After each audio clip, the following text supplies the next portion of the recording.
Então sejam bem-vindos mais uma vez e vamos falar desta vez Homens de Fé 3. Temos estado a falar sobre homens de fé e temos estado a ver como grandes homens de fé na Bíblia, homens que andaram com Deus e fizeram proezas por andar com Deus. E cabe a cada um de nós andar com Deus, cabe a cada um de nós fazer a sua vontade. Nós podemos ver até em 1 Samuel 16, todo o capítulo 16, a começar mesmo por 1, ele fala exatamente, portanto, 1 Samuel 16, 1, todo este capítulo fala de como Davi, o rei Davi, é chamado. Porque esta semana vamos falar sobre dois homens, rei Davi e Paulo, apóstolo Paulo. E vê-se como foi chamado. E eu vejo em tudo isto uma possibilidade de recordarmos os outros homens de Deus. Deus não escolhe os homens como nós escolhemos. Se nós precisamos de um homem para a guerra, nós escolhemos o mais capaz, o mais forte, o que tem mais perspicácia a lutar, o que tem mais destreza, mas não é assim que Deus escolhe as pessoas. Se nós pensamos de alguém para mexer em computadores, pensamos em alguém que tenha, seja perspicaz, seja rápido a mexer, tenha algumas capacidades para mexer em computadores. Se nós precisamos para outra área qualquer, é pelo que vemos, pelo que analisamos e achamos que ele será o melhor nessa área. Pois não é assim que Deus escolhe pessoas. Deus escolhe pessoas pelo seu coração. Porque Deus escolhe pessoas e quer-as vazias para elas poderem encher. Vazias deles mesmos, completamente submissos a Deus, para que Deus possa fazer deles o que quer e como quer. E então a glória será sempre dada ao Altíssimo, ao Senhor dos Senhores, ao Rei dos Reis. Só a Ele será dada toda a glória. Portanto, vamos ver um exemplo disto aqui. E eu vou-vos soltando alguns versículos para não se tornar muito extensa a leitura. Vamos começar 1 Samuel 16, 3. E diz aqui: convidarás Jessé ao sacrifício, e eu te farei de saber o que há de fazer, ungiar-me-ás a quem eu te disser. Depois fez Samuel, que é o profeta Samuel, o que disser ao Senhor, e veio a Belém, e então os anciões da cidade saíram ao encontro tremendo e disseram: é de paz a tua vinda? E ele disse: sim, é de paz, vim sacrificar ao Senhor, santificai-vos e vinde comigo ao sacrifício. E se santificou ele a Jessé, seus filhos, e os convidou ao sacrifício. E sucedeu que, entrando eles, viu a Eliabe e disse: certamente está perante o Senhor o seu ungido. Porém o Senhor disse a Samuel: não atentes para a sua aparência, nem para a altura da sua estatura, porque o tenho rejeitado, porque o Senhor não vê como o homem. Pois o homem vê o que está diante dos olhos, perante o Senhor olha para o coração. E depois continuou a chamar todos os filhos de Jessé, e quando todos já tinham passado, no versículo 11, portanto 1 Samuel 16, 11, disse Samuel a Jessé: acabaram-se os jovens? E disse: ainda falta o menor, e eis que apacenta as ovelhas. E disse, pois, Samuel a Jessé: envia e manda-o chamar, porquanto não nos assentaremos em roda da mesa até que ele venha aqui. E então mandou em busca dele, e trouxe. Era ruivo, formou-se de semblante e boa presença. E disse o Senhor: levanta-te e unge-o, porque este mesmo é. É impressionante as chamadas de homens e de mulheres de Deus. Nunca é como nós pensamos. Nunca é da forma que nós achamos que seria o correto. Muitas das vezes não é com foguetes e alaridos que são chamados, mas em paz. Porque a própria Bíblia diz que em paz sereis guiados. É impressionante como a chamada de todo homem e de toda a mulher de Deus se faz, muitas das vezes discretamente, não aos olhos de toda a gente, se faz a chamada daqueles que virão a ser um dia servos de Deus, fazendo a sua vontade, fazendo o que Ele quer.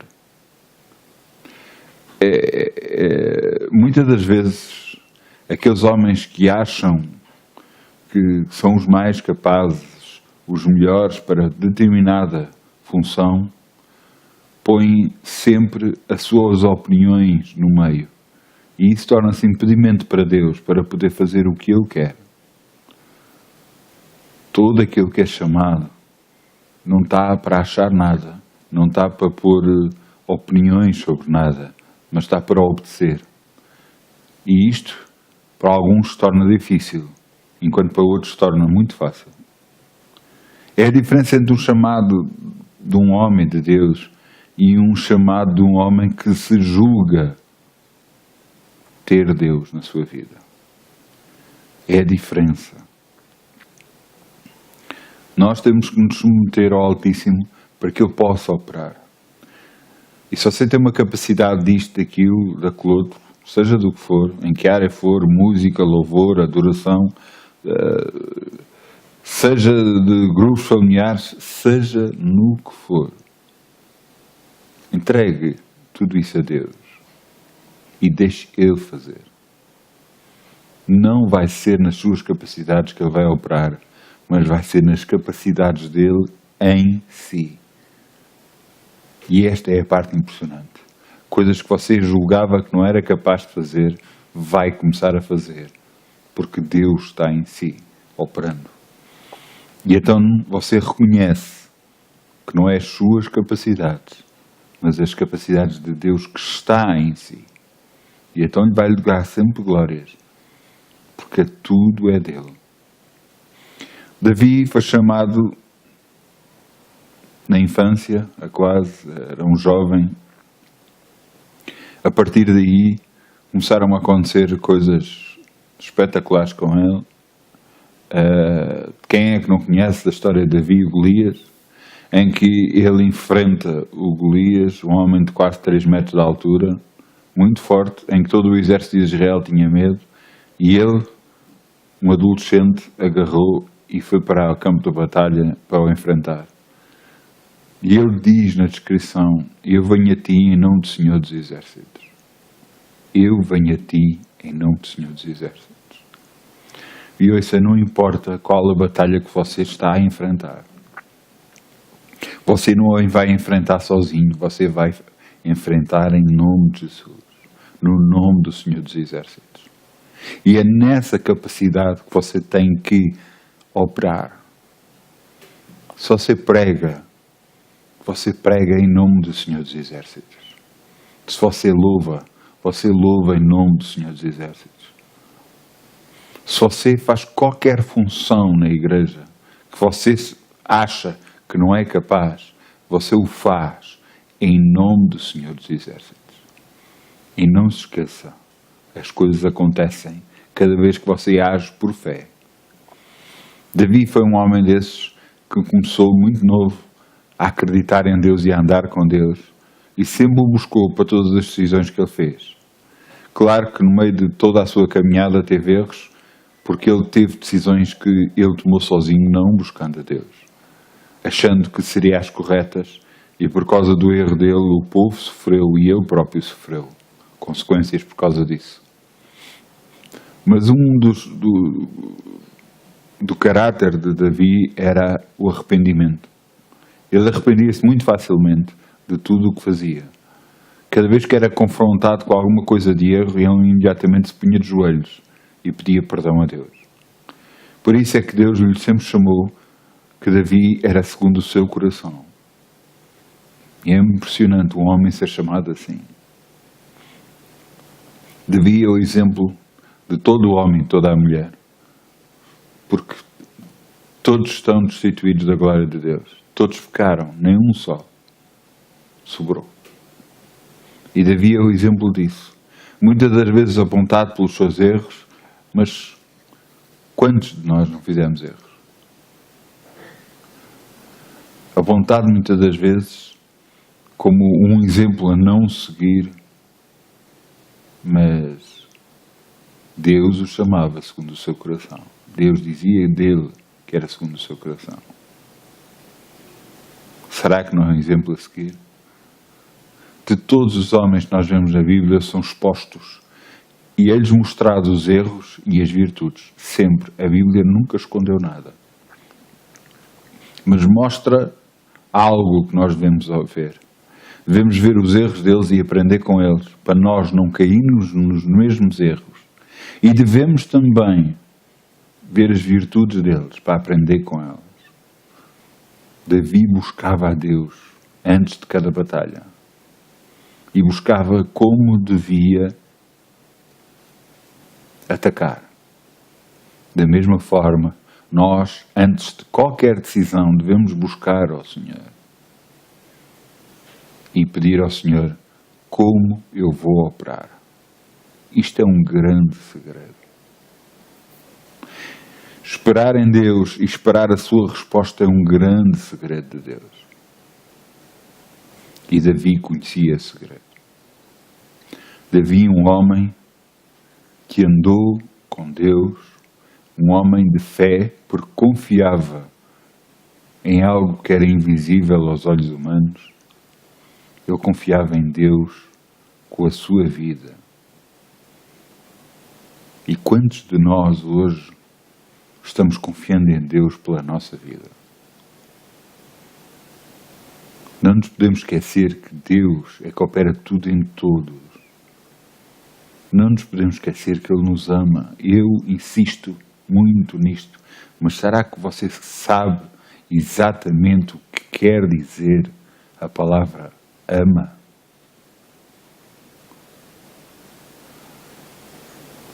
João 3,16, Deus amou o mundo de tal maneira que deu o seu Filho unigênito, para todo aquele que nele crê, não pereça, mas tenha a vida eterna. Ama.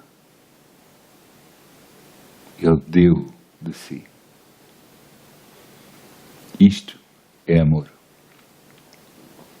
Se você ama a Deus, você vai dar de si. Você vai pôr a sua vida nas mãos dele. E muitas das vezes fazendo aquilo que não gosta. Fazendo aquilo que lhe custa. Mas você, ao fazer isso, está a honrar a Deus. Assim como Davi fez. Na batalha ele não questionava, ele perguntava a Deus, e mesmo ele, sendo um homem de guerra, conforme Deus dizia, ele fazia, não questionando se seria a melhor forma à mente humana para operar, mas conforme Deus mostrava aí fazia, e obedecia cegamente. Este homem de Deus andou com Deus e fez prosperar o seu reino muito. O seu filho herdou o trono, Salomão, e veio ser um dos homens mais prósperos. Mas Salomão foi honrado não porque o Salomão fez, foi honrado por causa do seu pai. Porque Salomão também fez coisas erradas no final da sua vida. Mas Deus disse, não dividirei o reino, até que Salomão morra por causa do meu servo Davi. Mesmo apesar de Davi ter já falecido, Deus o continuava a honrar e ainda hoje o honra por causa daquilo que ele fez. E eu estou a insistir um pouco sobre Davi, porque para mim é uma grande lição. Nós devemos honrar a Deus em tudo o que fazemos. não estar a ver o que este ou aquele está a fazer de errado, isso não é nada connosco. É com Deus e com a pessoa. Agora, então, mas isto não está a acontecer, não está nada a acontecer, não está, a pessoa não está a fazer o que é correto. Ouça, faça você mesmo o que tem que fazer. Deixe os outros. Mesmo que esteja em liderança sobre si, deixe os outros. Deixe Deus operar nele. Na altura certa, irá acontecer o que tem que acontecer e as coisas mudam e alteram, mas você seja obediente. Davi foi perseguido parte da vida dele, sem ter culpa nenhuma. A única culpa que ele tinha era de ser ungido por Deus. E ele foi perseguido por causa da inveja de homens. De inveja de homens que viam que ele tinha capacidades dadas por Deus. E então o perseguiram. Muitos de nós, todos, temos capacidades dadas por Deus que os outros veem e mesmo estando no nosso meio cristão, têm inveja. Mas ouça, não se importe com isso. Agarre-se a Deus. Deixa as outras pessoas. A Bíblia diz, depois vereis a diferença entre o justo e o injusto, entre o que serve a Deus e o que não serve. Tudo a seu tempo será revelado. Tudo vai ser trazido à luz. Mesmo no tempo presente. Para que se possa fazer a obra de Deus corretamente e andando com Deus. Davi, um homem, para nós lermos todo este capítulo de Samuel, de Crónicas, todo o livro de Samuel, de Crónicas, primeira, segunda de Samuel, primeira de Crónicas, e nós vermos como este homem andou com Deus, como este homem buscou a Deus e como foi abençoado.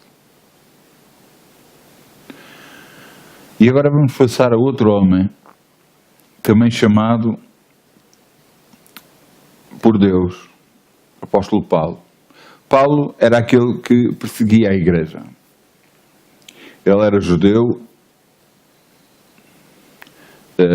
fariseu, portanto era juiz e tudo.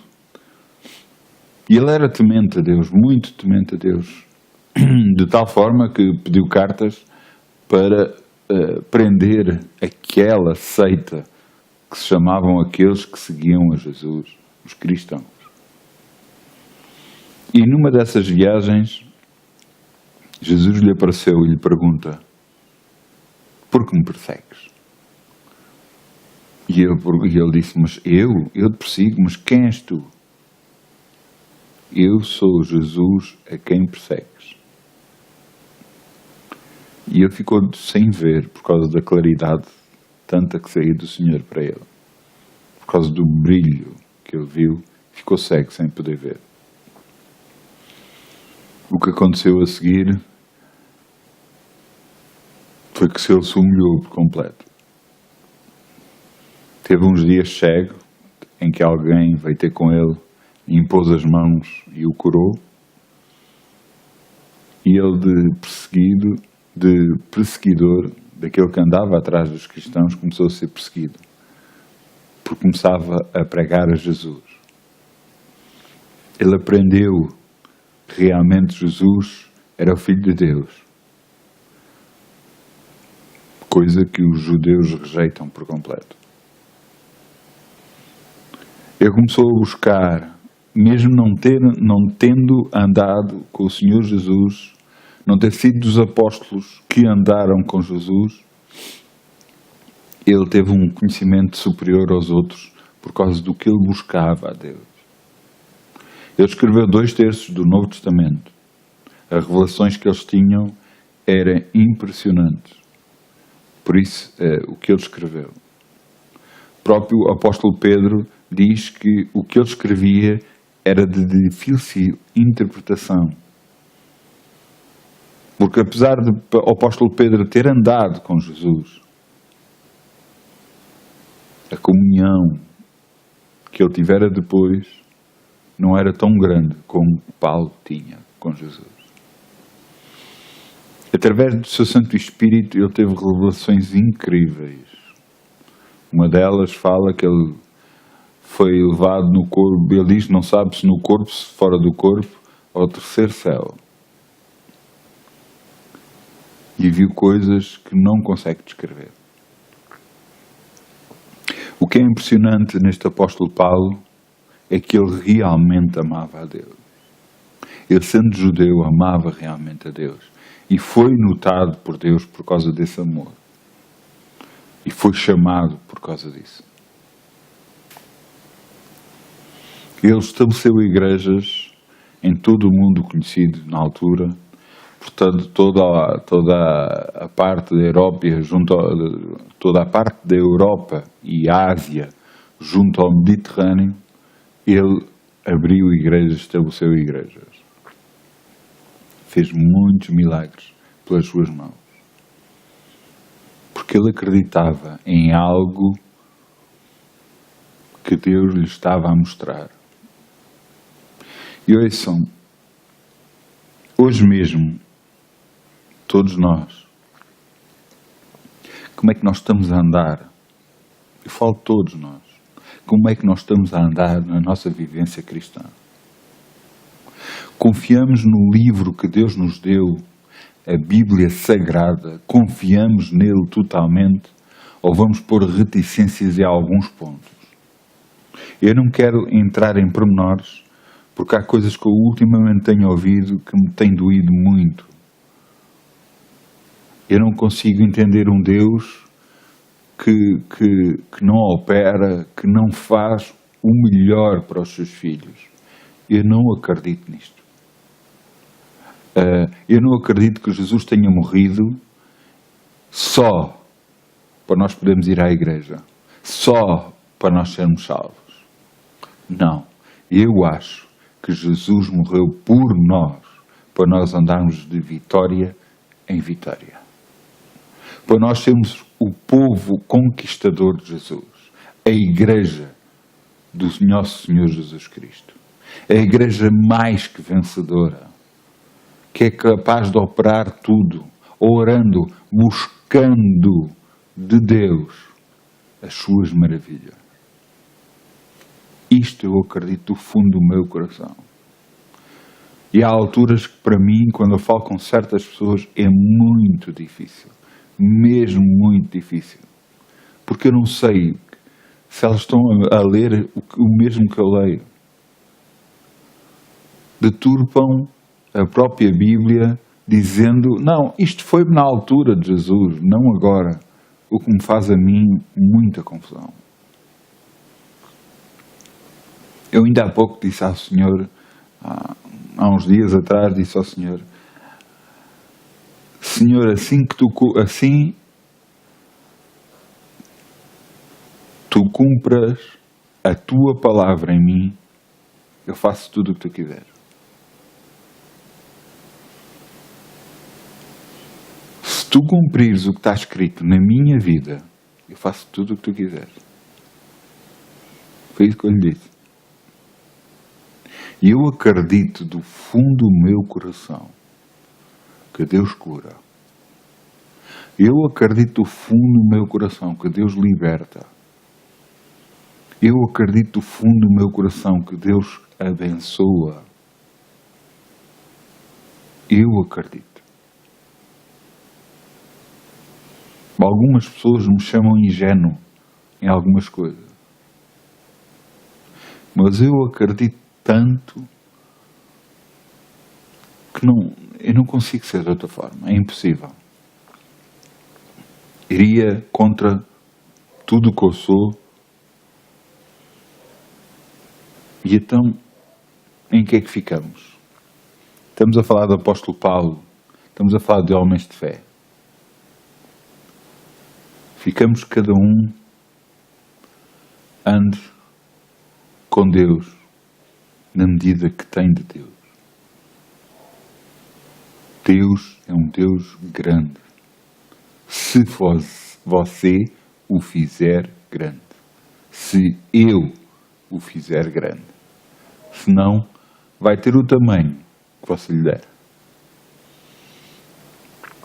Se você disser que Ele é o Deus que o cura, Ele vai ser o Deus que o cura. Se você disser que Ele é o Deus que o abençoa, Ele é o Deus que o abençoa. Se você disser que Ele é o Deus que o liberta financeiramente, Ele vai ser para si o Deus que liberta financeiramente. Mas se você não disser nada disto e pôr em dúvida que Ele o cura e começar a dizer, não, ele pronto, há uns cura, há outros não cura, é conforme Ele quer, como lhe apetece.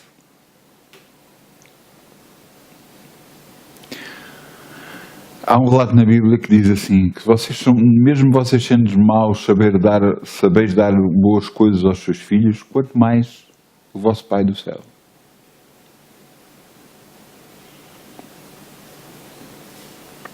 Será que nós conhecemos realmente Deus? Será que conhecemos realmente o amor que Ele nos tem? Esse tipo de linha de pensamento tem tanta falta de lógica, é tão errado, que se nós compararmos connosco, quer dizer, eu dizer para um filho meu, olha, eu tenho a capacidade de poder dar isto, mas não me apetece, não vou dar.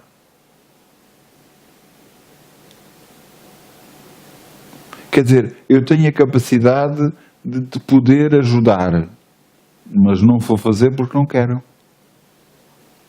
Isto tem alguma lógica?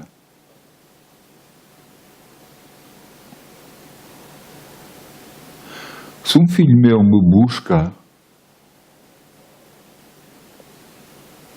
para eu o poder ajudar, só o que não puder fazer, não o vou fazer. Da mesma forma, se nós buscarmos a Deus, acreditando que Ele é capaz de nos fazer alguma coisa que nós necessitamos, Ele não vai fazer isso? Então, Ele deu-nos o Filho e nega-nos o resto? Não tem lógica. Nenhuma. Ele mata um filho e depois pronto. Agora matei o meu filho, vocês acreditando nele podem ser salvos, mas agora não podem estar curados, não podem estar abençoados, não podem ter finanças, têm que viver miseráveis. Cada vez que eu ouço, pois, mas Jesus andou descalço. E eu disse, não, ele não andou descalço, andou de sandálias. Pronto, mas de sandálias, pois, mas na altura ninguém andava de sandálias, ou muito poucos andavam de sandálias, andava tudo descalço. Será que as pessoas veem que é a época em que Jesus veio? Eu sei que a segunda vinda de Jesus, quando vier à Terra, é para destruir. Não é para edificar. Pois Ele, quando chamar a sua igreja, Ele não estará na Terra. Ele estará nos ares, à espera que a igreja seja levantada e levada com Ele. Mas quando voltar a pôr os pés sobre a Terra para destruir tudo, esta é a segunda vinda de Jesus. Mas antes, se Jesus agora, só agora tivesse vindo, como Ele andaria na Terra? Eu diria, o mais bem vestido. Andaria nos melhores carros, teria as melhores coisas. Mas não quer dizer com isso que não se daria com pessoas que o buscassem a Ele. Que não seria humilde o suficiente de receber toda a gente, aquilo que realmente se arrependesse perante Ele. Vamos ver as coisas como deve ser. Vamos ler a Bíblia como ela está escrita, não como nós julgamos que é. E então nós, a sua igreja, vamos fazer grandes coisas. Grandes coisas. Agora peço desculpa. Se vocês não acreditam, vai se tornar difícil. Muito difícil. Eu, em tudo o que estou a fazer, Eu estou a fazer pela fé. Mesmo quando eu não faço qualquer coisa. É pela fé. Confiando que eu estou a fazer o que Deus quer. Em tudo o que eu faço. Para terminar, eu só vos vou dizer, nós tivemos nestas 3 semanas a falar sobre homens de fé. Falámos sobre Moisés, Abraão, José, Daniel. Hoje falámos sobre Davi e Apóstolo Paulo. Todos estes homens tinham uma coisa em comum. Andaram com Deus. E os seus feitos ficaram notórios por causa de andarem com Deus. Ande com Deus. E você vai ver grandes coisas na sua vida. Não se importe o que é que os outros fazem, o que é que os outros dizem, o que é que os outros acham. Ande com Deus. E você vai ter uma viagem impressionante com Ele. Deus o abençoe, em nome de Jesus. E que tenha uma semana muito abençoada, no nome de Jesus.